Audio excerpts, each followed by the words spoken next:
এই রাস্তার মধ্যে বক্তৃতা করা আমার স্বভাব নাই। আমি কারো ডিস্টার্ব করে কোনো কাজও করি না। আজকে অনেক বড় বড় নেতা জন্মাইছে, যা করে ছাল নাই কুত্তার বাগানো। লম্বা মানুষরা একটু বেকুব ধরনের হয়, একটু বোকাশোকা হয়। সেই জন্য মুক্তিযুদ্ধে যখন সবাই পালিয়েছিল, লম্বা ছিলাম বলে আমি পালাতে পারি নাই। যুদ্ধ করেছিলাম, দেশ স্বাধীন হয়েছে। আজকে আমার গর্ববোধ হয় এটা আল্লাহর তরফ থেকে।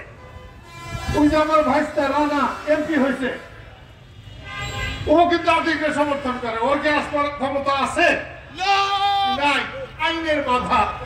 আল্লাহর তরফ থেকে আমার আর কোনো বাধা দেয় নাই।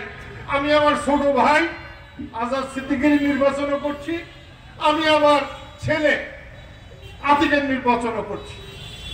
লালনের মতো, হাবিবের বড় ছেলে লালন, আমার মনে হয় না যে ঘাটাইলের লালনের মতো ভালো মানুষ ঘাটাইলে দ্বিতীয়টা আছে।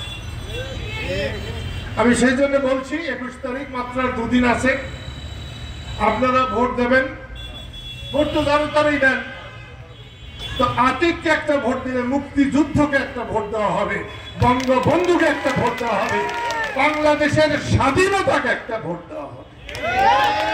সেই জন্য আমি অনুরোধ করছি, বঙ্গবন্ধু যখন মারা যায়, আমি যখন তার প্রতিবাদ করেছিলাম, এক সময় মাতবর খা কোন চকের মধ্যে ছিল, কাজ করতেছিল।